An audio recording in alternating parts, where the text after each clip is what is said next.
There is a battle going on within each of us much of the time. Our wounded self is always vying for control, while our essence, our true self, wants to let go of control and surrender to the guidance of spirit.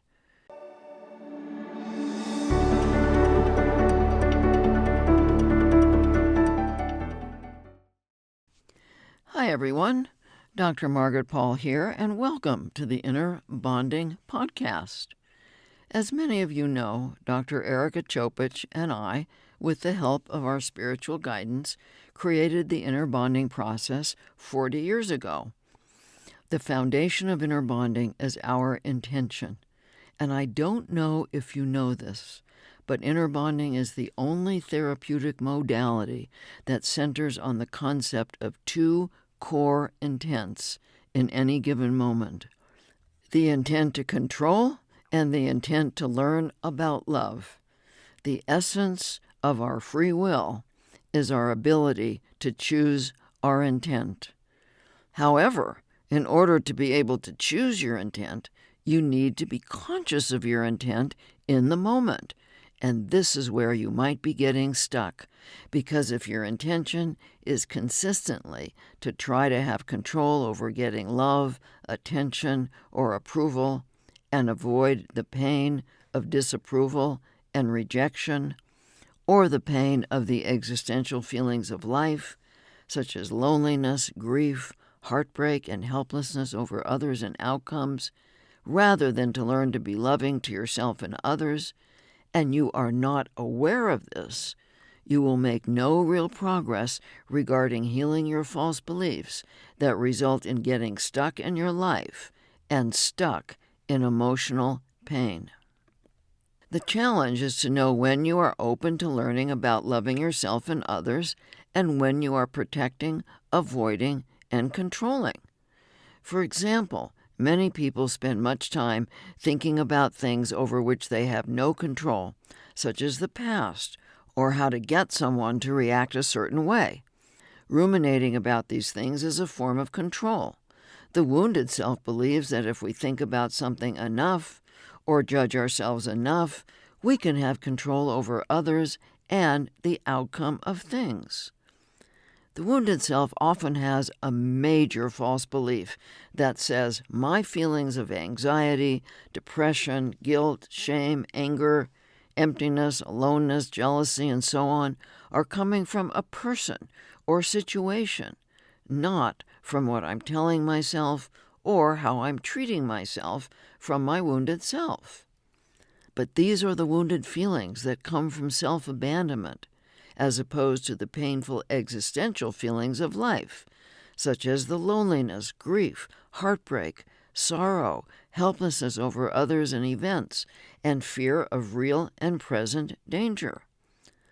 Let's unravel this to get a deeper understanding regarding why the wounded feelings, when we are adults, are not being externally caused. They can certainly be externally caused as a child, but then we all absorb how we are treated as children, and as adults, we mostly do it to ourselves. These feelings are generally caused by some form of self-abandonment. For example, you might be judging yourself, pressuring yourself to do things right and not do them wrong or make mistakes, and certainly not ever fail. If that is what you are doing, whose voice does that sound like? Mom, dad, grandparent, sibling, teacher, religious leader? Remember, we absorb the voices and beliefs of the adults and peers around us, and they are part of our wounded self. You might be judging yourself as not good enough, not attractive enough, not smart enough, or some other hurtful judgment. What are the feelings your self-judgment is causing?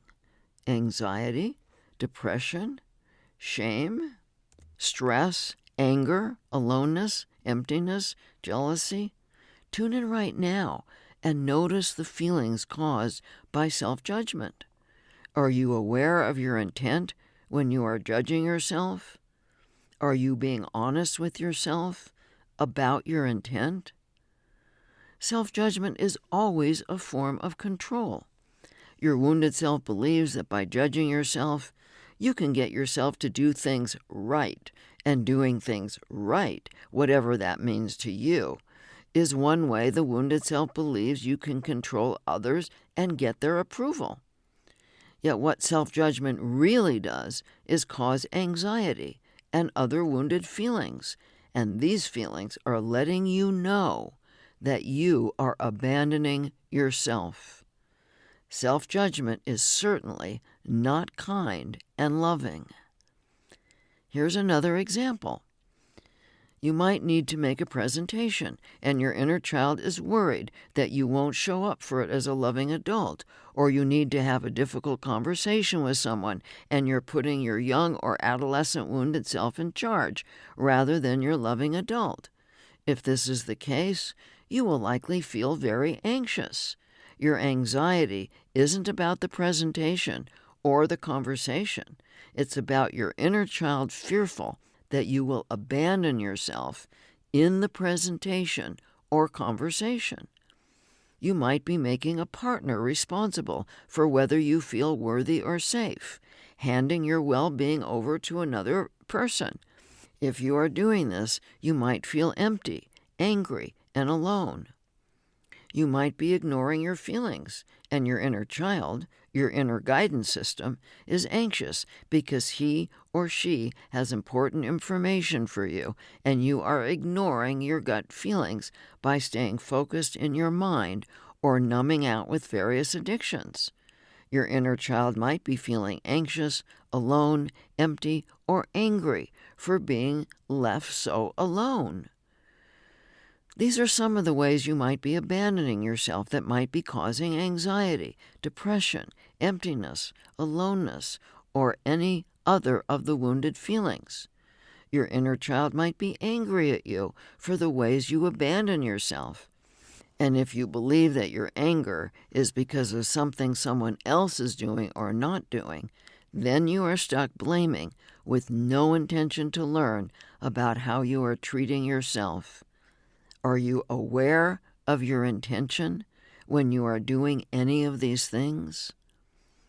Many of the people I work with are suffering from anxiety and depression. They generally believe that their anxiety and depression are coming from outside influences, such as money issues or relationship issues. What they are not aware of is that their anxiety and depression and other wounded feelings are coming from their self-judgment and from ignoring the painful feelings that result from their self-judgment. Their intention is to control with their self-judgment and avoidance behavior, and their anxiety and depression is the result of their intention to control. You might also be causing your anxiety and depression by eating sugar and processed junk foods, which create toxins in your gut that go up into your brain and might be a cause of your anxiety and depression. Using sugar and junk foods are also a form of self-abandonment. When your intention is to be loving to yourself and to support your highest good, you care about what you put into your body, and you are kind and compassionate toward yourself, even toward your judgmental, controlling, wounded self. Rather than ignoring your pain with substance and process addictions, you move into inner bonding, discovering how you are causing your own pain with your self-judgments and other avoidance behaviors. If you are suffering from anxiety, depression, guilt, shame, anger, resentment, bitterness, or any other wounded feelings, it's because your intent is to control rather than to learn about loving yourself. These painful feelings are clearly letting you know what your intent is. If you then avoid taking responsibility for causing these feelings, you further entrench yourself in your painful, wounded feelings. The reason so many people are on prescription medications for anxiety and depression is because their intent is to control and avoid rather than to learn about what they are doing to cause their pain and learn about what would be loving to themselves. We all have the capacity to choose our intention. It is the essence of our free will. We also have the free will to avoid consciously choosing our intention. If you are not consciously choosing the intent to learn about loving yourself and others, moment by moment, then you are likely unconsciously choosing the intent to protect, control, and avoid. A major aspect of the practice of inner bonding is about practicing consciously choosing your intention. When you choose to consistently be conscious of your intent and practice inner bonding, you will gradually move out of anxiety, depression, and other wounded feelings, and into inner peace and joy. What if you feel stuck believing that you are not important enough to even want to learn to love yourself? When you were growing up, did you feel important to your parents? Did they attend to you in loving ways to show you how important you were to them? Or did you often feel like a bother or a burden to them? Did either of your parents or caregivers role model loving themselves? Did your caregivers think they were important enough to truly value themselves and take loving care of themselves? If you didn't experience your caregivers valuing themselves or valuing you, then you might think you are not important enough to take loving care of yourself. This is the situation Stacy is in, and she asked me this question at one of my events. I am having difficulty finding a reason to get out of bed and out of my depression, she told me. I think intellectually I have a need to reconnect to myself, yet am unable to make this more important than my need to have someone else show me how to do this. I don't seem to believe I can do it on my own. How is it possible to use this collapse to move forward? I don't seem to be able to give myself the importance required, which is what I really need, isn't it? It is likely that Stacy is not going to be able to do this by herself. I read a true story recently about a man who was brought up by very cold and unloving parents.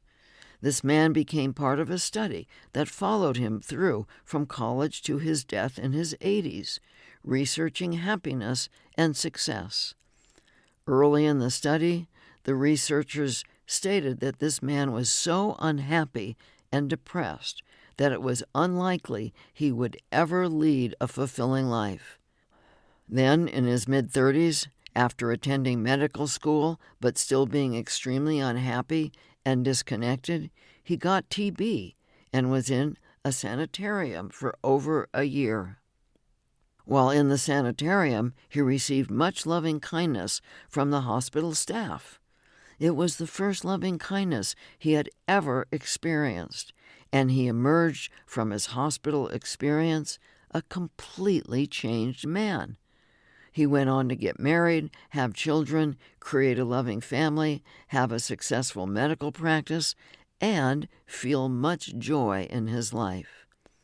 Of course, I'm not suggesting that Stacy go into a sanitarium, but I am suggesting that her belief that she can't do it on her own may be accurate. It is unlikely that Stacy will find the motivation to learn to take loving care of herself until someone helps her to feel that she is important. Stacy needs enough caring from someone to begin to want to give her inner child the love and caring she needs. Because she does not feel she is important, Stacy is not likely to find a relationship with someone who wants to give this to her, which means that she is going to need to seek it out with a loving therapist or facilitator. This is one of the things that a good inner bonding facilitator can do.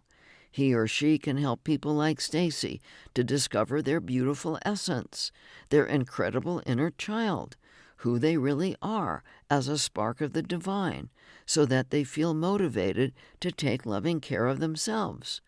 For Stacy to move out of her depression and into wanting to get out of bed in the morning, she needs love.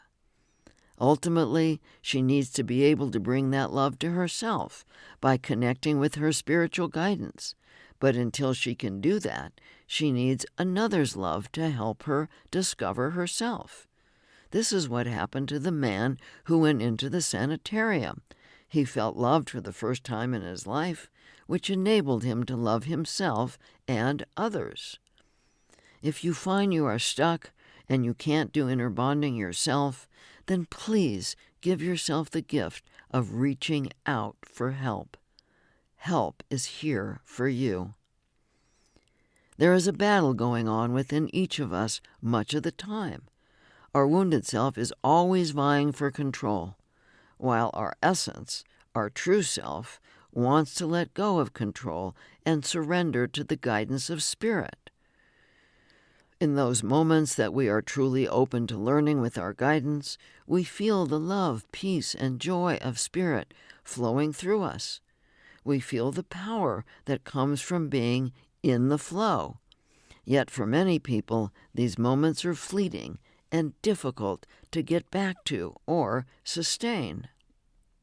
Why is it that no matter how wonderful we feel, when we are one with the universe, we lose it so easily? The answer is that the wounded self's job is to keep us safe by exerting our various forms of control. The wounded self does not know that true safety is created by being deeply connected to our spiritual source of guidance. The wounded self believes it has to do God's job for us. In fact, it thinks it is God. Yet the moment the wounded self takes over to try and keep us safe, we lose the peace and joy that comes from opening to learning with our spiritual guidance about loving ourselves and others. Are you aware of exactly what the wounded self is trying to control, or even that your intent is to control? One of the major goals of the wounded self is to control your feelings, because one of the goals of the wounded self is to avoid pain, coming from the false belief that you can't handle your pain. While it's true that the wounded self can't handle your pain, you can learn to handle pain as a spiritually connected, loving adult. But the moment you are operating from the false belief that you can't handle your pain, you likely go into your various addictive ways of avoiding your feelings. Food, alcohol, drugs, spending, TV, YouTube, anger, caretaking, withdrawal, sex or pornography, busyness, daydreaming, social media, gambling, video games, scanning the internet, and so on. Are you aware of your intention when you are doing these things addictively? This is why step 1 of inner bonding is to be mindful of your feelings. If you are automatically avoiding your feelings, you will get stuck in your addictive patterns, which cuts you off from your spiritual guidance. Your addictions lower your frequency to the point of not being able to connect with your guidance, and then you might feel very alone. Then you might want to avoid your aloneness, which you might do with your addictions, which creates more aloneness. Until you are willing to be in step 1 of inner bonding, being mindful of your feelings and wanting responsibility for them, you will likely remain stuck in your addictive patterns and cut off from the connection you need to move out of aloneness and the other painful, wounded feelings. Are you aware of your intention when you are acting out addictively? Are you being honest with yourself? The wounded self might also believe that you can control how others feel about you. The false belief may be that if you just act right, look right, make enough money, say the right things, or are intimidating enough, you can get the love and approval you need. The wounded self believes that it is someone else's job, rather than your own, to give you the love and security you might be seeking. You might try to control others with your niceness, compliance, explanations, defensiveness, whining, anger, threats, lying, debating, and so on. Are you aware of your intention when you are trying to control others? Are you being honest with yourself? At the same time that you may want control over others, you likely don't want to be controlled.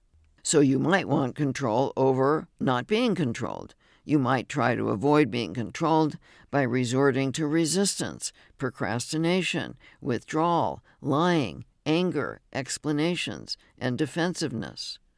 The wounded self might believe that you have to be vigilant to maintain control and not be controlled. And what does this lead to? Of course, to all the painful wounded feelings. Notice again that these feelings are not coming from others or from circumstances, but from how you are treating yourself and others.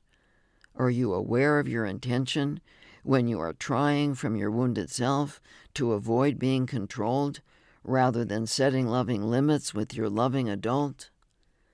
The wounded self, wanting to play God and have control over the outcome of things, believes that if you follow the rules, or pray enough, or give enough to others, or sacrifice yourself enough, you can control the outcome of things. The problem is that when you pray with the intent to control, rather than to learn about loving yourself and others, you are just using prayer as another form of control. Your prayers to learn about love and for help in being loving are always answered. Prayers to control others and outcomes have no power at all. Are you aware and honest with yourself about the intention of your prayers? Similarly, when you give to others to get something back, then your giving is just another form of control. Giving for the joy of giving will always result in receiving joy from the very act of giving. But giving as a form of control with an agenda will leave you feeling empty. Are you aware of your intention when you are giving? Whenever you are not feeling the peace that comes from connection with Spirit, you have the free will to choose your intention and open to learning about what it is you are trying to control. When you notice, in step 1 of inner bonding, that you are feeling less than peaceful, you can open to learning about what it is you are trying to control, yourself, others, and/or outcomes, asking, what am I trying to control or avoid or protect against, can move you out of a stuck place and into the intent to learn. Then continue to go through the 6 steps, exploring your beliefs about control and opening to your guidance for the truth and the loving actions. Once you take the loving actions, you will find yourself back in peace, back in connection with yourself and with Spirit, back into the flow of life. But to do this, you need to be honest with yourself and aware of your intent. My clients often say they want to be open to learning about loving themselves and others, but that they are too afraid of getting hurt to be open. Yet at the same time, they want a loving relationship. Is it possible to fully love without getting hurt? The answer is unequivocally no. Is this because love hurts? Again, the answer is no. It's not that love hurts, it's loss of love that hurts. Love can be lost when a loved one dies, when a loved one rejects you and leaves, or when a loved one becomes mean, angry, abusive, distant, or disconnected. Janie asked the following question at one of my events. I understand that in order to have a loving relationship with another person, I have to be willing to open up and let myself be seen, even when I feel vulnerable, and at the same time take care of myself. How can I open up to receive from the others if I am scared to be hurt? The answer lies in learning how to manage hurt so that you are not so scared of it. The reason most people are scared of being hurt is because they don't know how to manage the pain of loneliness, heartbreak, grief, and helplessness over others and outcomes. The truth is that it's not possible to love without risking experiencing these very painful existential life feelings. If you are afraid of them because you don't know how to lovingly manage them, then you will likely protect yourself from fully loving. When you do this, your intent is to control. Are you aware of this? Are you being honest with yourself about your true intention? No one wants to be hurt, but, and I hope you really hear this, living a life without love hurts more than managing the hurt that comes with loving. The fear of being hurt is deeply rooted in our growing up years.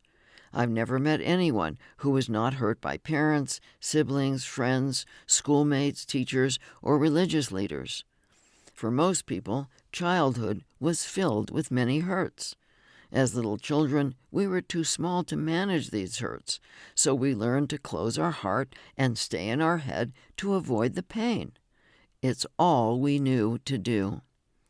However, as an adult, you can learn to manage the hurt, and managing it allows you to keep your heart open to learning and loving. Since love and the existential pain of heartbreak, grief, and loneliness exist in the same place in the heart, you cannot shut down the pain of life without shutting down to love. Go inside and see which is more important to you, protecting against the pain of getting hurt or being loving with yourself and others. You cannot do both at the same time. Again, be honest with yourself regarding what is most important to you, to love or to have control over avoiding pain. I have discovered a very simple yet powerful way of managing hurt, the deep hurt of loneliness, heartbreak, grief, and helplessness over others. I've shared it previously on a podcast, and I want to share it here again. Do not be deterred by the simplicity. It's extremely powerful. First, name the feeling. One of the most important aspects of lovingly managing hurt is to name the hurt. There is something magical about saying to the hurting part of you, your feeling self, which is your inner child, I know that right now you are feeling so heartbroken by what's happening with your partner or your friend, your child, your parent, and that you are feeling very helpless over them. I understand how hard it is to feel this and how lonely you are feeling because of this. We all want acknowledgement for our feelings, and acknowledging these deeply painful feelings is vital for being able to release them. Naming them is a powerful way to acknowledge them. Next, be kind and compassionate toward your painful feelings. When you feel hurt, you need deep understanding, kindness, and compassion. Put your left hand on your heart and your right hand over your left hand. Hold a doll, stuffed animal, or pillow, and imagine that it is your inner child, and also imagine that you are being held by your higher self. Say lovingly to your inner child, I'm here, and Spirit is here. You are not alone, and I'm not going to leave you alone. This is very important, because it's likely you were alone in your pain as a child. Allow yourself to cry if you feel like crying, as tears are a healthy way of releasing these feelings out of your body. You will find that if you stay with your feelings in this way, it won't be long before they are ready to be released, at least for the moment. They might come back in 5 minutes or an hour or a day, and do this each time they come back. When the feelings are ready to be released, say, I release these feelings to Spirit, and ask for them to be replaced by peace and acceptance. You may be able to feel your feelings moving out and being released. Now, open to learning with your higher self about anything these feelings are teaching you about a person or situation. What truth are they telling you about this person or situation? Ask your guidance if there is any other loving action you need to take for yourself in this situation.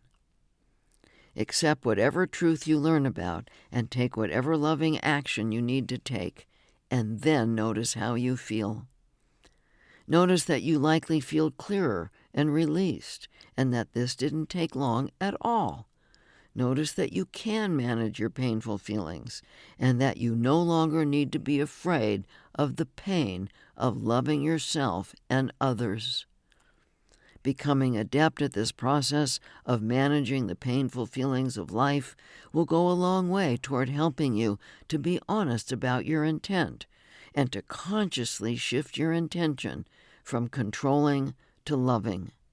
Everything comes from your intention, so being able to be aware of your intention and to consciously shift from controlling to learning about loving is life-changing and life-healing. I invite you to join me for my bi-monthly masterclass and receive my live help, which you can learn about at innerbondinghub.com/membership. And I invite you to join me for my 30-day home study course that teaches inner bonding, love yourself, and inner bonding experience to heal anxiety, depression, shame, addictions, and relationships. And you can learn so much about loving yourself, creating loving relationships, and healing from my newest book, Lonely No More: The Astonishing Power of Inner Bonding, and from our website at innerbonding.com. I'm sending you my love and my blessings. This week's episode is brought to you by the Inner Bonding Masterclass. When you join this membership, you'll be part of a compassionate and supportive community who understands what you're going through and who will help you throughout your healing journey. The Inner Bonding membership is created to provide laser coaching for you and others in the community who may be facing the same struggles, so that you can practice the inner bonding process more effectively and apply it to your life. You also get to vote on the topic that we will focus on in our bi-monthly masterclass. This way, you and the community will always learn about and get guidance on the topic you're requesting most. Go to innerbonding.com/members to join us. You can use the code BENEFIT to get a 10% discount on your registration at checkout. Again, go to innerbonding.com/members.